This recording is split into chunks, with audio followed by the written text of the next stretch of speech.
warahmatullahi wabarakatuh. Selamat datang di acara podcast Kata Kita. Kata siapa? Kata kita. Dan untuk podcast yang sangat spesial ini, karena podcast perdana, kita juga akan kedatangan narasumber yang juga sangat spesial. Bisa dibilang beliau seseorang yang sangat solutif dan juga ayah kita semua, terutama warga Celuring. Sekaligus beliau juga akan launching ICC. Apa itu ICC? Apa itu Kata Kita? Tunggu, kita langsung saja ke narasumber spesial kita. Kita sambut Bapak Yopi Bayu Irawan. Selamat datang nih Pak Camat di sini. Gimana kabarnya nih Pak? Alhamdulillah baik, Mbak Sari. Luar biasa ya. Tetap semangat tentunya ya dengan Harus segala semangat, kesibukan ya. harus tetap semangat. Okay. Nah nih sebelum kita berbincang-bincang nih Pak, kita juga karena ini perdana, kita akan melaunching dulu nih Pak. Karena kurang afdol ya kalau belum ada launching. Nah teman-teman, kita akan launching dulu acara kita, acara ICC. Oke, untuk launching ini diperkenalkan Pak Camat untuk memotong kue ICC. Ada kuenya ini? Ada Oke, dong. wah luar biasa sekali. Oke. Wah, ini launching perdana ICC ya? Betul ini Pak. Peresmian nih ya, biar secara Perlu doa nggak nih? resmi. Oke. Langsung aja ya. Langsung saja Pak. Dengan mengucap Bismillahirrahmanirrahim, maka pada hari ini, Senin, tanggal 30 Agustus tahun 2021, secara resmi ICC, Inspirasi Celuring Community, saya nyatakan di launching. Boleh potong apa Pak? Ini potong nih. Potong Pak. Di sebelah mana Potong nih saja. potongnya nih? Bebas Pak, mau di mana Bebas aja. ya? Pojok, samping, tengah Oh, boleh, biasanya Pak. kalau kita kan dari pojok Wih, ya. di pojok boleh, Pak. Alhamdulillah.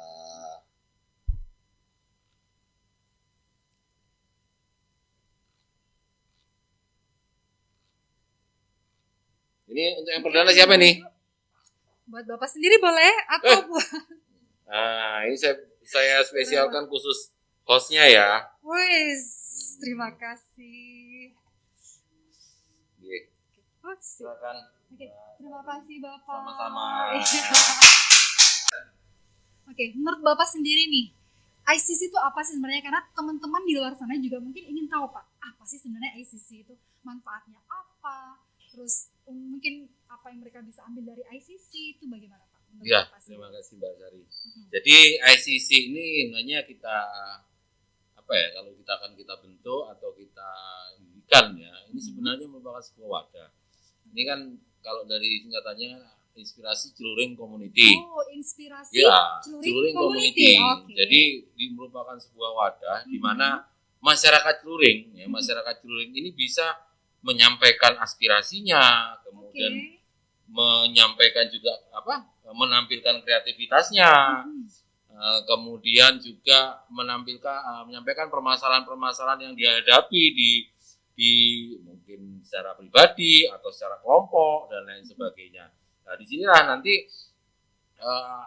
seluruh yang masuk ke dalam ICC itu ini langsung kita sebarkan kepada komponennya masing-masing, jadi bidangnya masing-masing. Oke. Kalau dia kaitannya misalnya sebuah kreativitas masyarakat ya dalam bentuk mungkin inovasi, nah ini langsung kita salurkan kepada untuk apa inovasi itu nanti diciptakan oleh mereka, mulai dari untuk pertanian, kemudian untuk berbagi informasi kepada masyarakat dan lain sebagainya. Di samping itu kita juga di ICC ini juga merupakan sarana kita untuk memberikan informasi kepada masyarakat secara luas. Itu ini kan sekarang lagi tren nih.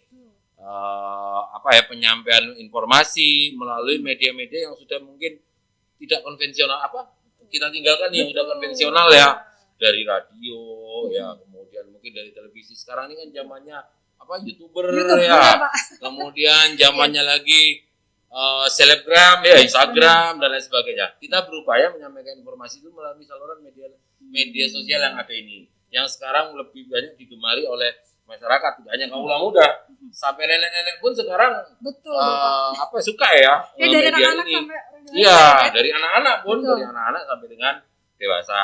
Oke. Jadi sampai dengan wanita. Jadi harapan kita itu tidak hanya ICC ini merupakan bentuk masyarakat menyampaikan inspirasi, tapi juga bentuk dari kita menyampaikan informasi kepada masyarakat. Itu. Oke. Berarti bisa dibilang ICC ini tuh dari masyarakat untuk masyarakat ya Pak Betul, ya. betul, Oke. betul. Menurut Bapak tadi kan bilang untuk kreativitas Ya. juga gitu.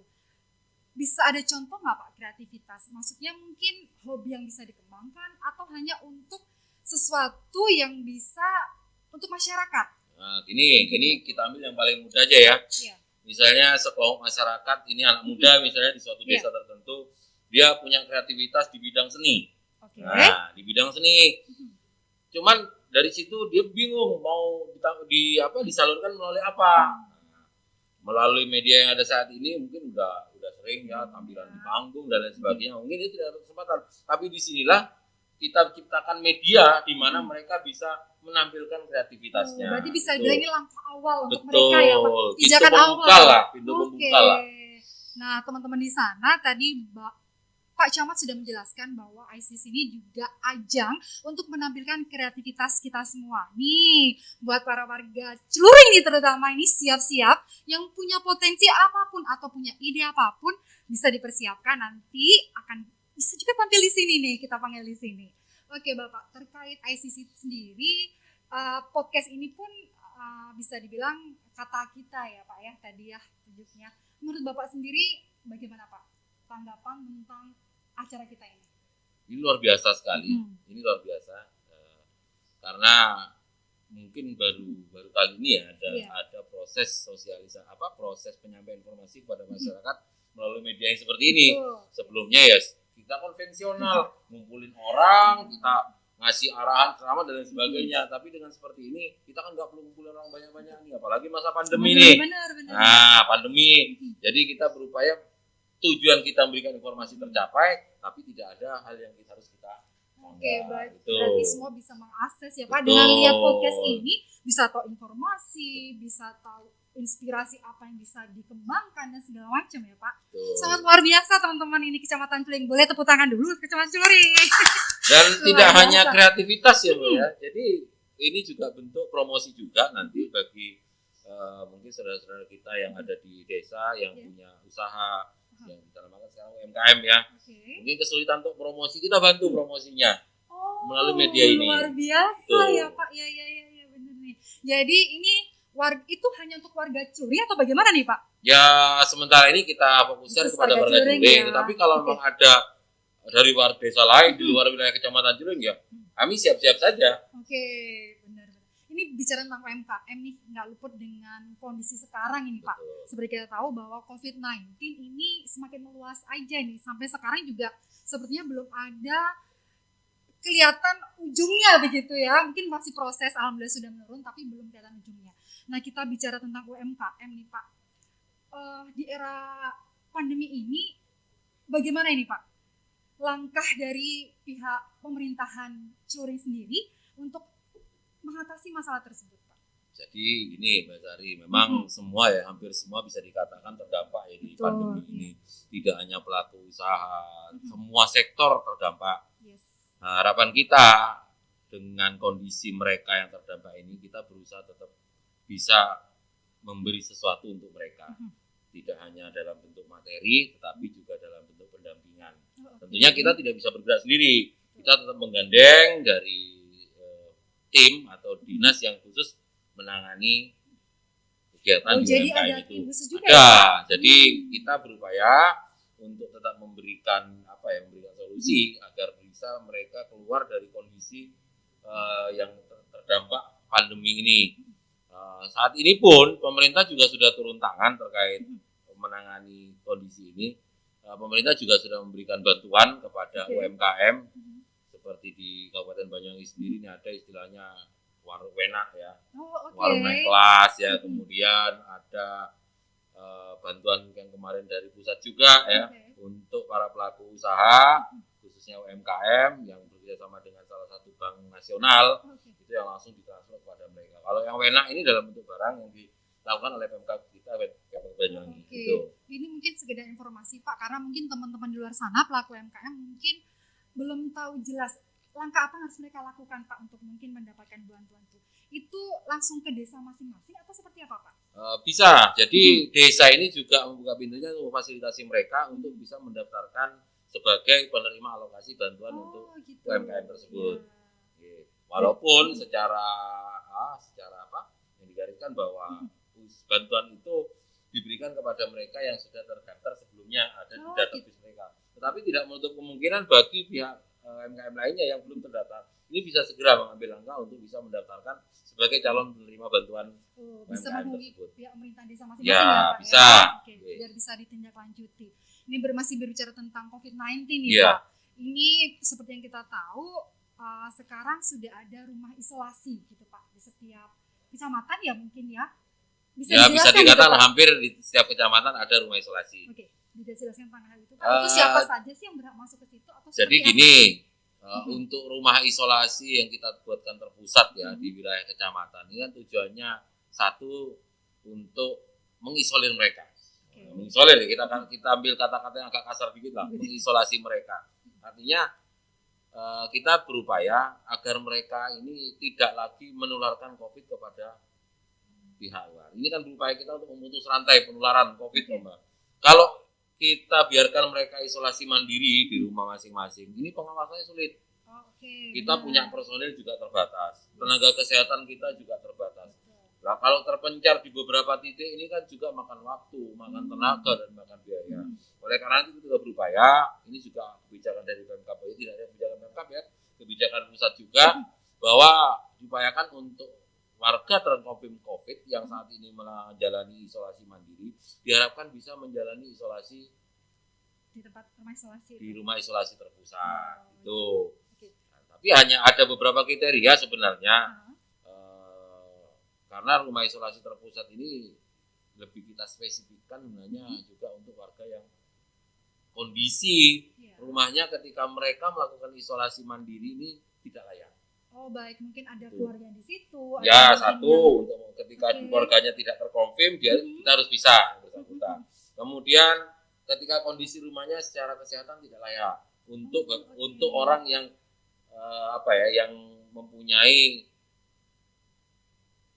istilahnya, katakan sakit lah. Kita katakan orang sakit, ini kita lihat kondisi rumahnya layak atau tidak. Alhamdulillah rata-rata di beberapa kasus yang kita dapati bahwa kondisi rumah yang digunakan untuk isolasi mandiri itu memang kurang layak untuk orang sakit. Berarti bisa dibilang ada prioritas gitu ya. Ya, karena memang kalau untuk semua mungkin belum memungkinkan, jadi ada prioritas-prioritas khusus yang bisa untuk masuk ke situ. Alhamdulillah untuk sampai dengan hari ini jumlah konfirm kita yang aktif terutama ini sudah menurun. Sampai dengan hari ini tinggal sekitar 8 atau 9 orang ya. Yang 3 ini menjalani isolasi rawat di rumah sakit, kemudian yang 3 ini menjalani rawat di isolasi terpusat, sedangkan yang 2 berada di luar kota. Begitu. Ya, tapi karena dia warga Celuring, jadi terdatanya masih sebagai warga Celuring, terkonfirm di Celuring. Terus untuk terkait yang memantau Pak atau mungkin yang menjaga gitu di rumah isolasi itu bagaimana Pak? Dari siapa? Ini ada 4 unsur yang menjaga. 1 dari anggota TNI, 1 dari anggota Polri, 1 dari tim kita kecamatan, dan 1 dari Satgas Desa. Gitu. Full 24 jam. 24 jam dijaga. 24 jam kita jaga. Kita jaga dan kita rawat mereka. Kita jamin juga mereka yang ada di isolasi terpusat. Makan jangan sampai telat. Bagi penderita khususnya, jam 10 kita beri kudapan atau makanan makanan ringan ya. Sebelum menjelang makan siang. Kemudian pagi ada pengecekan dari tim puskesmas untuk kesehatan kondisi kesehatannya. Sekaligus mereka kita untuk sedikit olahraga ringan sambil berjemur. Luar biasa. Jadi mungkin teman-teman di luar sana nggak perlu takut ya Pak ya. Betul. Mungkin lagi terkena COVID, nggak usah takut, nggak usah ngumpet-ngumpet, langsung lapor aja gitu, nggak apa-apa. Nanti buat yang mungkin perlu diisolasi bisa masuk ke rumah isolasi. Oke, baik Pak. Ini sekarang close statement dari Bapak mungkin untuk teman-teman di luar sana nih Pak. Jadi ada 2 sebenarnya di close statement saya. Yang pertama kaitannya dengan ICC ini sendiri ya. Khusus warga Celuring khususnya, mari bersama-sama kita manfaatkan media yang ada ini, ICC ini untuk saling berbagi lah. Saling berbagi informasi, berbagi kreativitas ya. Kemudian mungkin mungkin kalau ada sharing permasalahan dan lain sebagainya, insya Allah nanti upaya kita ini untuk bagaimana Celuring ini bisa maju. Itu masyarakatnya juga sejahtera. Itu saya. Yang kedua, khususnya ini dalam masa pandemi, khusus masyarakat Celuring, mari bersama-sama kita patuhi protokol kesehatan. 5M-nya ini kita patuhi. Sudah, kita kondisi pandemi yang sudah berjalan selama 2 tahun ini cukup membawa kita kepada kondisi yang cukup terpuruk ya. Sehingga harapan kita jangan sampai berkelanjutan. Nah, tentunya ini bukan hanya menjadi upaya kita, tapi juga menjadi bersama-sama menjadi upaya masyarakat. Kalau hanya kita tanpa timbal balik dari masyarakat, saya yakin tidak akan pernah berhasil. Oleh karena itu, ini merupakan kerja bersama antara kita, pemerintah, dan seluruh elemen masyarakat untuk bersama-sama menghentikan terutama penularan COVID-19 di Banyuwangi, khususnya di Kecamatan Celuring. Baik Pak, terima kasih luar biasa perbincangan kita hari ini Pak. Dan untuk teman di luar sana, jangan lupa untuk selalu melihat ICC karena di sini ada pusat informasi, inspirasi, aspirasi ataupun kreativitas untuk kita semua. Sekian podcast kita hari ini di Kata Kita. Kata siapa? Kata Kita.